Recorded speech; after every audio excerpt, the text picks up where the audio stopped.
lived in a macrobiotic community, and the first rule in macrobiotics is you get what you need from your food.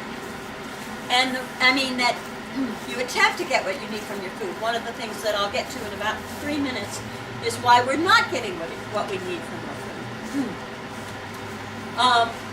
But the reason for that is that anytime you give your body super nutrient-dense foods, it doesn't do its total job. And you want your body to keep doing the work. Just like you want your plants to do the work. If you give them 5 inches of compost and they don't go below that compost, it's not working.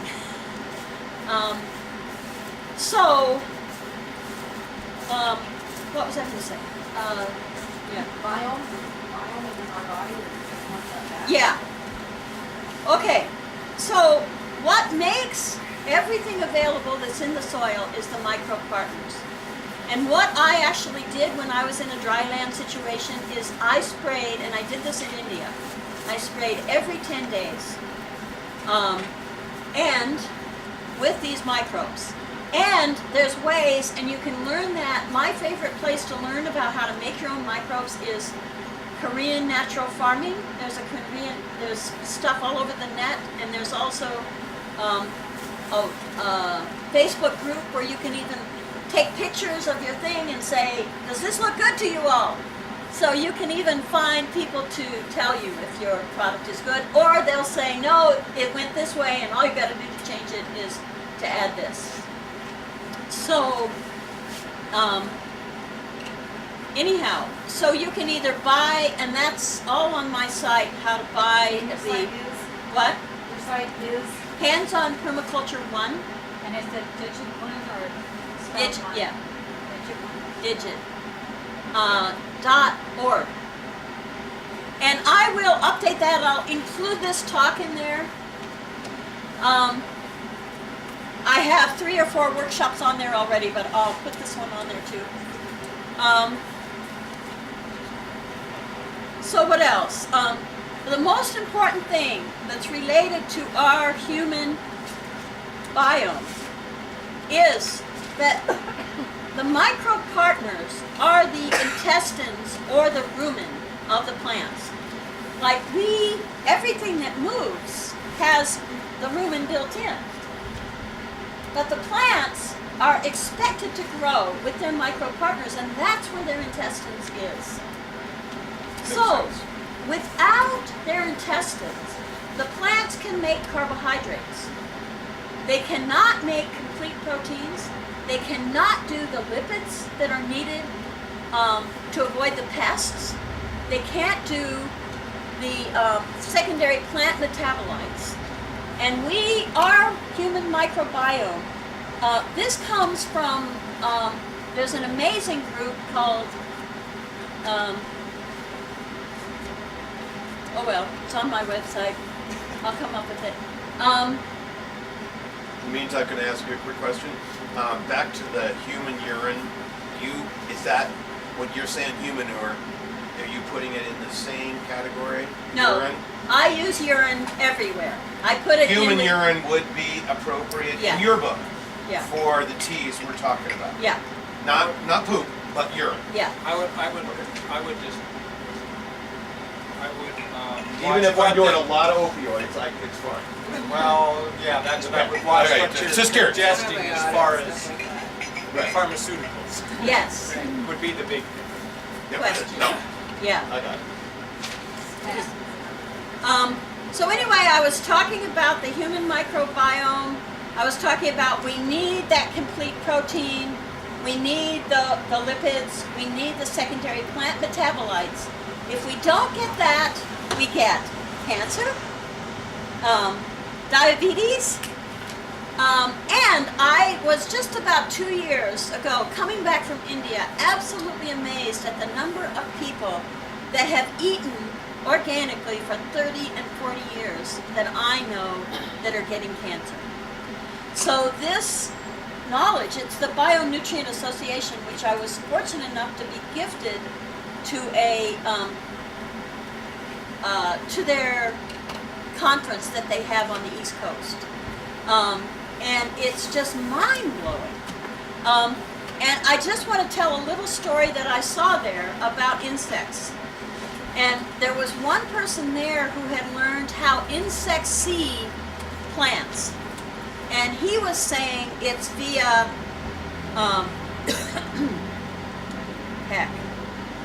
infrared. And so they had an infrared camera that they took of a certain measure of infrared. And they took it to these microbe grown plants. And you couldn't see, there's nothing that the insects could see. And then they took it next door where all the insects were, and you can see these pictures of the plants. And the plants just go, oh, my food. Come here and eat me. Yeah. And so I've heard for 30 years that there's something wrong with the plants that the insects eat. But I hadn't understood what it was.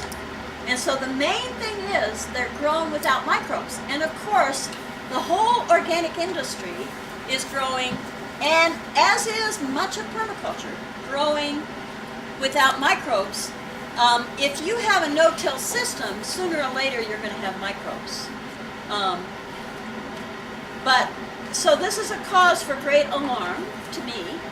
And what I did last year when I found out I had a serious thyroid problem, which is caused from something that's not occurring to me, and I could hardly move. I mean, I'd have to plan for about 3 hours how I could move with about 3 movements and get something done. I mean, it was just incredible. No, I do have low thyroid, but there's a condition that causes the low thyroid, which is a virus. And so what I did was I just started eating wild food because my food wasn't ready. And so everything wild. And within about 3 months, I was considerably better. I mean, I am taking some supplements. So, you get really sick, you take supplements, even when you have a low background. I'm not believing it. And I think I did this to myself by being in India. I was there for 2 years. And I just messed up my intestines. All the difference of food and whatever. Anyway, all right. So,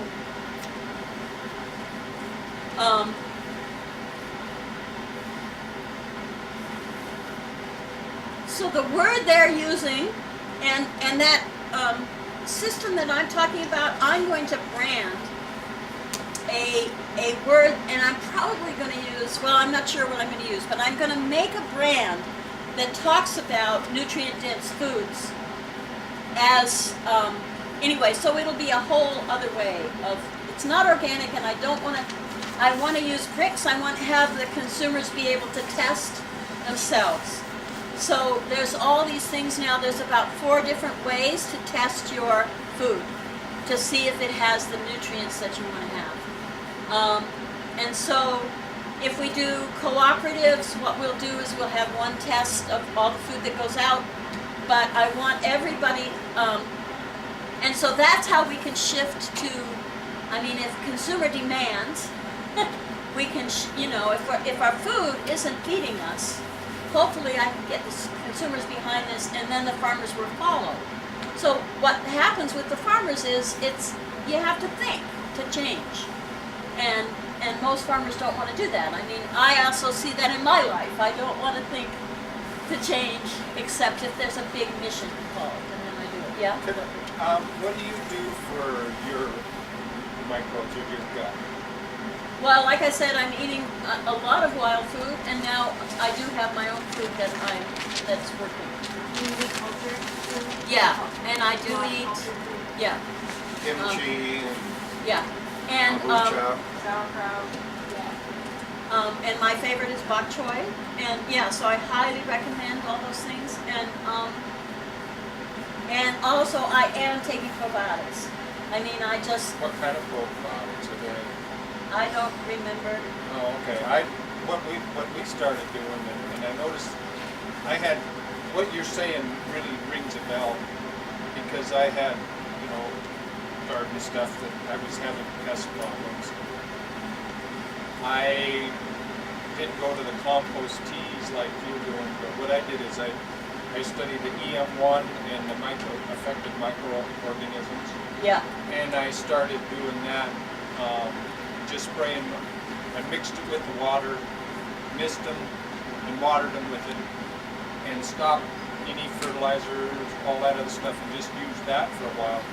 And my pest problem all but went away. Yeah. And what we do for us is we use kombucha quite a bit, Yeah. once a day Yeah. at least, and that has made a lot of difference In yourself, not on the, in not on the myself. crops, Is right? my Okay, kombucha. all right. That's what I'm drinking because it's the same thing. You're saying they got their microorganisms in the ground. If we don't have them here, we can get all that nutrients and everything from our food, but we can't produce it. I mean, we Right. flush it out. So Yeah. you have to have the same thing as the plant. Story.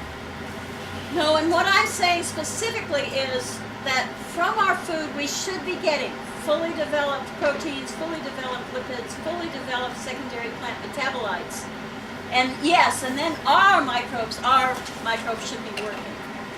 Charlotte and I talked the other day, and she told me that my old growth ponderosas, which are getting some pine beetle activity, could be protected by this.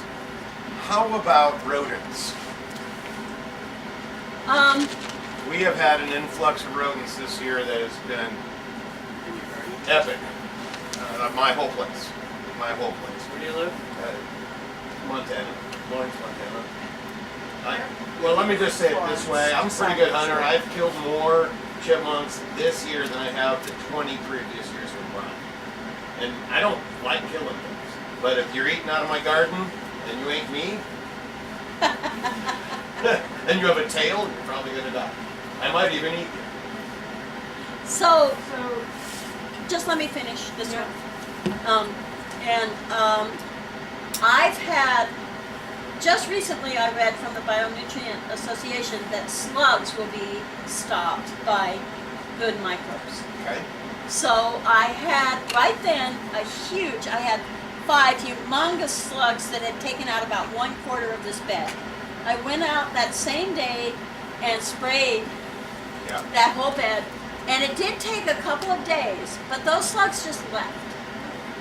So I can't talk about in any of these other things I had that, well, I didn't have that experience with grasshoppers. With grasshoppers, okay. With grasshoppers, what I did, and I didn't know about it beforehand. So this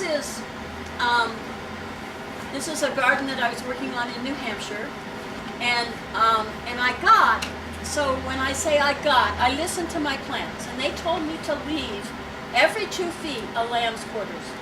So I had these huge 5-foot tall lamb's quarters in my whole garden. When the grasshoppers came, they didn't eat anything except those lamb's quarters.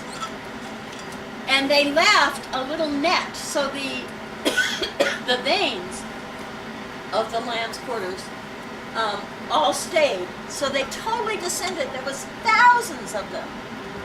And they left these vein-filled nets, which I also got to leave. We had a frost that year on September 2nd, and those nets totally protected all the. So I don't know about rodents. I do know a biodynamic treatment for rodents is that you kill some rodents and put them. You might even. I think the perfect way is to turn it into a powder and put that powder all on the edge of your property. Okay, so let me just repeat what I think I heard. You're taking the rodent carcasses, burning them, and using that as a part of your strategy, right? You're not really burning them, dehydrating them.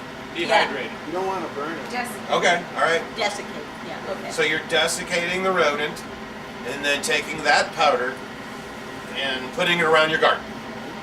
So you're saying to those rodents get desiccated. This is a bad place to try to live. We didn't get any strawberries this spring. Okay. We made a lot of strawberries, but we didn't get them.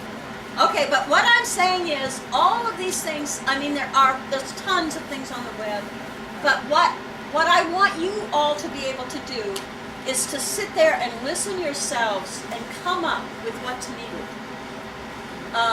Because that was, I don't think I told you, I was on a place in Kimberly, Oregon, which is a total dryland place. I was doing 25 acres there, 8 to 12 inches of rain a year. Because imagine if we could have amazing food forests or anything producing in those sort of environments, what we could do in this world. What we could do for climate change, what we could do for everything. So that's why I went out there to do that. And then I was falling apart, sick, and I couldn't find a place that I could get cool in between 11 and 3, and it's 110 out there, and I couldn't do it. So I had to leave. But the system, in the 1 year, I guess I was there about a year and a half, and I did see results. I know that at the end of the second year, I would have been able to grow food. I'd say at the end of 4 years, I would have been able, like Gabe Brown is having any food. But you start with the foods that are drought tolerant. Where does Gabe live? North Dakota, 15 inches of rain. Sorry. And okay, so let's talk about why this works. This is the essence of this. Now, from my investigations, and of course I'm not much into separating things out, but everybody says it's the mycorrhizals that, as part of your micro team, the mycorrhizals make these huge tubules, and they make glomalin, and they make this glue that holds the water. And and what I've seen is, so I buy mycorrhizals from Paul Stamets, but what I've seen is I don't think that cows are pooping and urinating mycorrhizals. And Gabe has a lot of people measuring his land, and he's seeing huge mycorrhizal groupings. Where do you get them again? Huh? Where do you get your mycorrhizals? From Paul Stamets, it's called Fungi Perfecti. And so that mycorrhizals, according to Gabe Brown, and it's probably low, if you have 10% organic matter, you're storing 250,000 gallons of water per acre. And so that's why in India they can go for 6 months without water.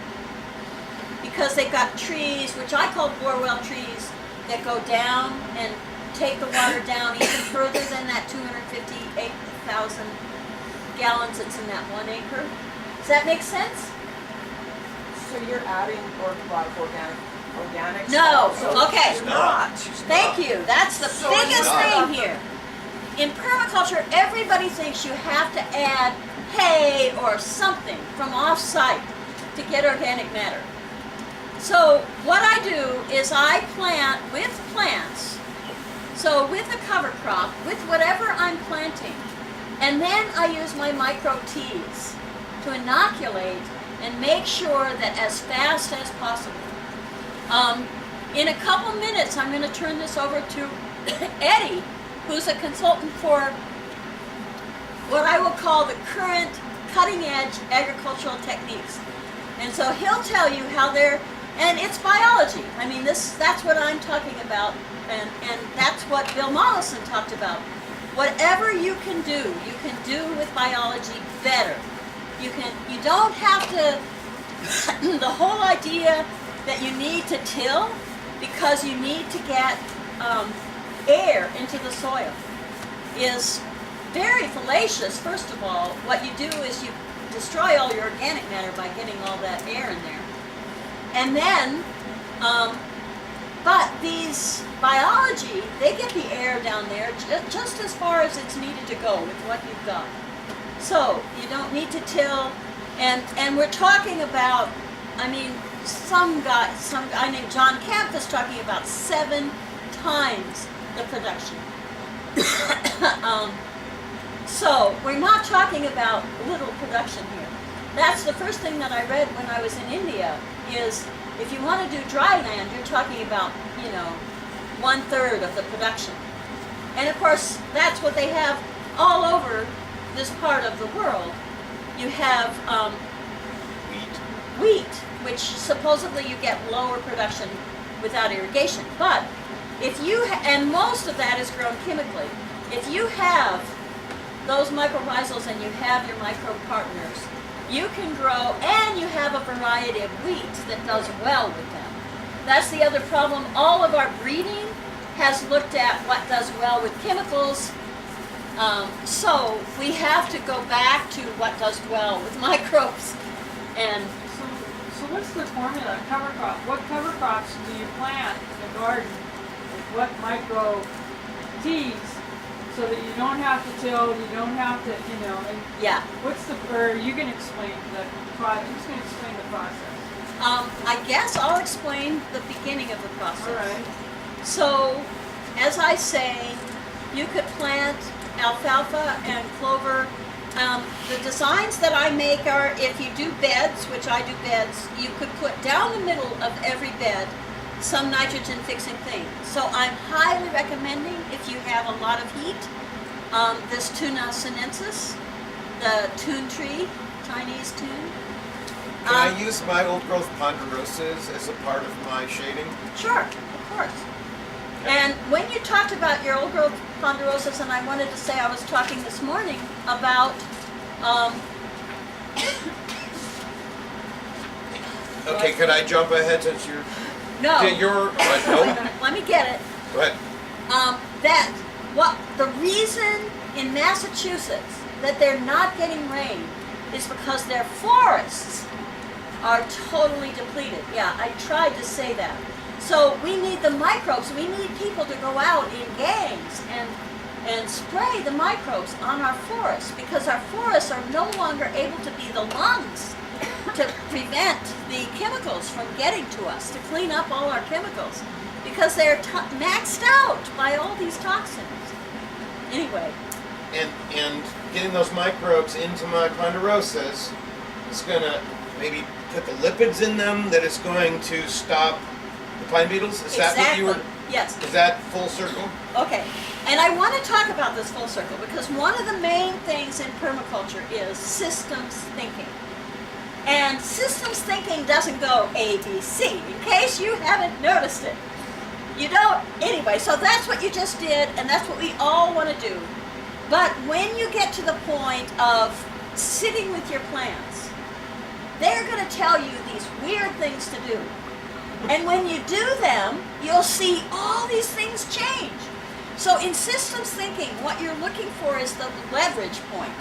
And to find that leverage point, to find the place where you can do the minimum amount of work and the maximum amount of results, the only way I know how to do it is to be open to what the plants tell you. And you could, I mean, if you know how to dowse, or I could teach you how to dowse, you could just start, I mean, you could read things and you could say, with this work, with this work, with this work, but ultimately, if you can just be part of that ecosystem, and that's why I say the ecosystem, rewilding and decolonizing. So when I say decolonizing, I mean getting out of that linear thinking and getting out of thinking that you could know, you could be the answer for those plants. That isn't how it works. Those plants are the answer for us. They've been here billions of years. They know how to do it. And they're working very hard on the problems we're creating for them with climate change and every other thing. So let's give them some honoring. So, okay, if you have an area that you want to start using, and it's like, full of grass, pastures, this kind of thing. Yeah. No-till, how do you get rid of the grass? Okay. So they want nuts and bolts. So there's lots of these, and like I said, I'll put a big thing up. The way they talked about it at this bionutrient conference was to use tarps. So you use it if you put on tarps in the fall, and then in the spring, that land will be bare. It takes about a month for a tarp to work. What I do, that's all, on 25 acres you don't use tarps. I was gonna say, what if we've got a big area? Yes. So in the early part of the spring, wherever that is, whatever time that is for you, if you don't have wall-to-wall grass, which almost I've never seen, except in about 3 places in Eugene, Oregon, a mat that's so thick that in February there's not holes. So I plant into those holes as soon as it's not covered by snow. So that means, what was I going to say? So that would only be your plants that are hardy for that. And Like- then what you'd have to do in this system is, so you grow, so there's beans, fava beans that you could grow at that time. And those are all over the internet, what you can plant at that time. And like I said, I'll put all that on my site as well. So if you've got a huge, area and it's just you don't have, Yeah, what kind of growing? yeah, broadcast, that's what And I you're do. putting seeds out, not Seeds. plants, okay. And that's the other thing. In a system that's a dry land system, if you baby your plants, if you water them when they're young, I don't think they'll ever be what they need to be. You won't drive the roots. Yeah. The roots will stay up here instead of. So I planted herbs, I planted my fruit trees, I planted berries in that time, right at the beginning. And for the most part, somebody told me not to plant alfalfa because alfalfa, the first leaves could be frozen. But in fact, what everybody does in the eastern part of Washington or Oregon, they plant everything in the fall. And the only No, reason we Margaret can't did. plant in the fall is because there may not be spaces her son- where you can hit the soil. But if there are spaces in the fall where you can hit the soil, So what keeps it from over, like you plant this stuff, like when I, put stuff out, the reason the grass overpowered those guys. okay, that's a very good question, because what happens with the microbes change the situation. And one of the things is, one of the 50 parameters that I'm not talking about here, that it changes is the acidity. So there's the bacterial culture likes an acid environment, and the weeds are coming along to work in that what do you call it, succession. So if you change it to, and that's why I really like mycorrhizals, so you change it to some fungal dominance or whatever, you don't get most of those weeds. I've had places that were totally overrun with bindweed. 10 years later, I went and checked that. Her neighbors still have, I said bindweed, I meant, Wish it meant bindweed. what? I wish it meant bindweed. Yeah, it doesn't mean bindweed. I've never gotten results, but it was a quackgrass. Her neighbors are, all their grass is quackgrass, and she couldn't grow there for 10 years, and I came in with these microbes, and she's now been growing there for 10 years, and what she has is about 10 little creepers every year coming into her grass, and she pulls them, and she doesn't have crabgrass. So yes, bindweed is still, yeah, quackgrass, okay.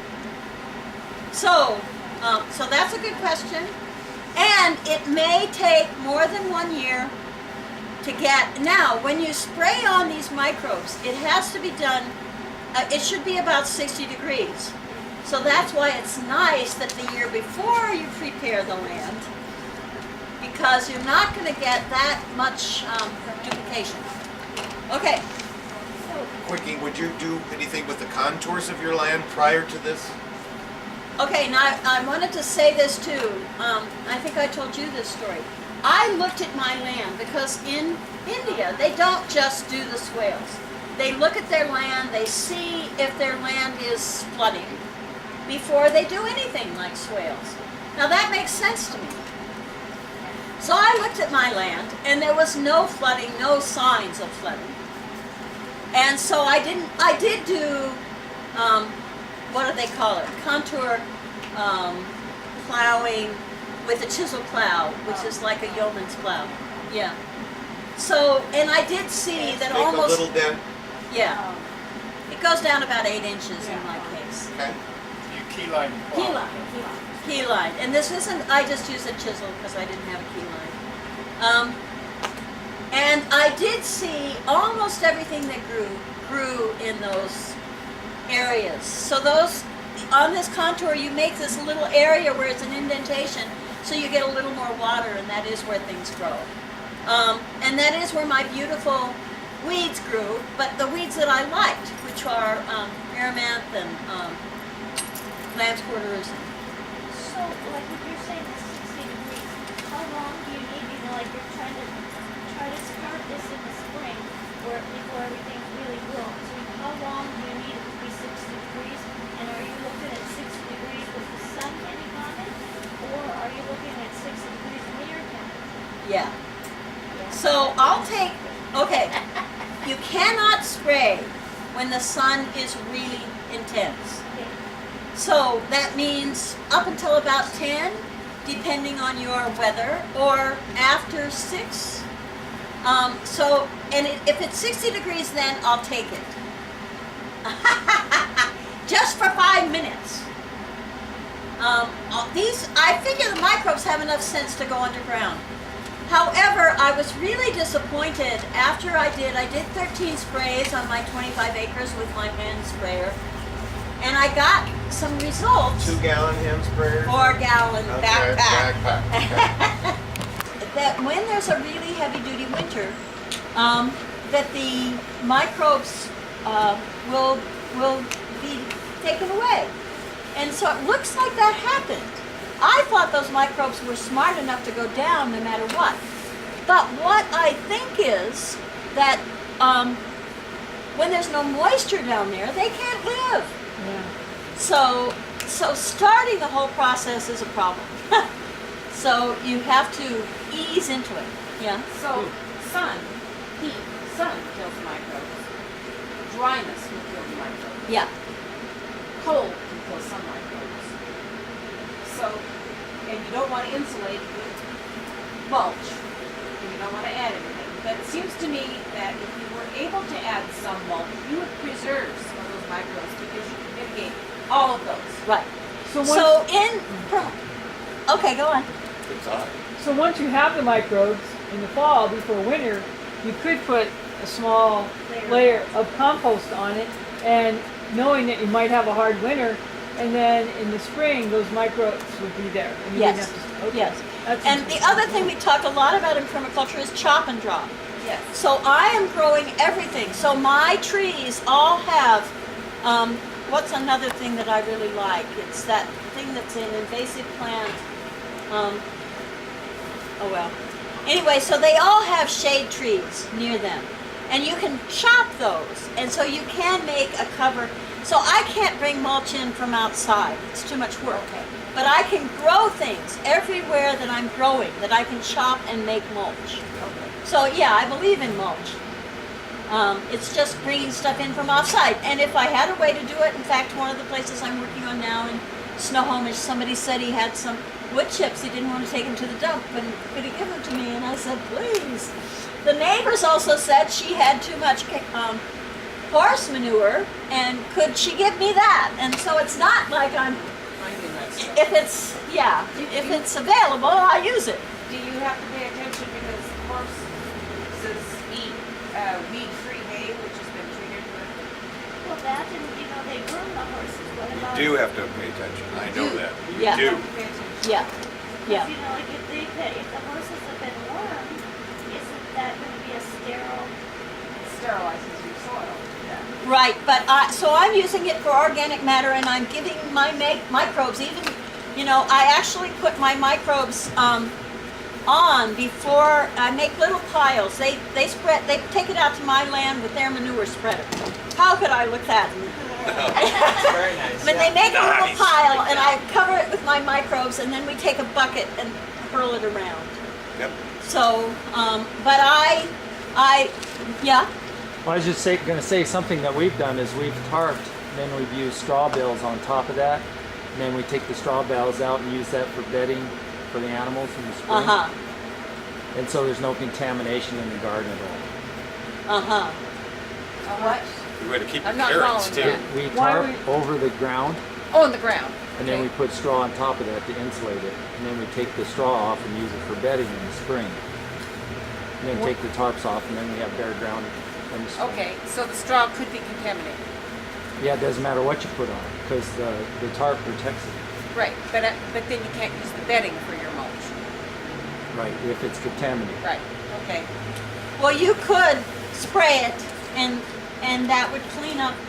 I mean, it is amazing. Microbes have, for billions of years, been cleaning up all these messes. So I am not a purist. Where I learned some of my permaculture, I guess where I took my PDC was in New Orleans. And my permaculture teacher was really big on cleaning up all the toxic waste with permaculture. So, what's our time? We're getting to the end. I think we should have listened to. Anyway, so I said those things of you can tarp it, you can grow, you can plant right in the beginning, and then what you do is so you have your things like the beans, fava beans, and you take those out. And so a lot of people are actually growing food in the nursery so that they can just plant in where they take it out. That's too much work for 25 acres, but you can, again, actually remove those, go along, those beans come up really tall, you can take them out and put your seeds in there. So I'm looking at a piece of pearland that was a garden but hasn't been because it's so dry. All right. So I've not done this in dry land before, so I'm trying to think through what you're talking about. This planting a cover crop in the fall doesn't make sense to me. There's no water, that should be spring. Maybe just to get that soil ready, put a small layer of mulch, because I'm going into winter, spray it with microbes, and then in the spring, start to do something. Plant it from the mulch. When do you Spray it in have the water mulch. here? Do you have water in the winter? Well, because of snow. Yes. Spring. So that's why So in spray most the of the soil with microbes, put a small layer of mulch over the garden, and let it go into winter. so all these places where they're doing wheat, they're Yes. planting in the fall because their moisture comes over the winter. Yes. So you do need to take advantage of that if you can. But mulch, yeah, if you can get any mulch down. Elaine Ingham recommends you don't remove any weeds by their roots. Right. You cut them. So you can use those weeds, you can use everything that's growing for your mulch. And what I learned in India was what they do is if you don't have 6 inches of mulch, it doesn't do any good. And that's because of their heat and all that. That wouldn't be true in the winter. But in the summer, that's true. So if you only have enough chop and drop, you have to consolidate it so you have 6 inches where you have it. Or it's just gonna fry.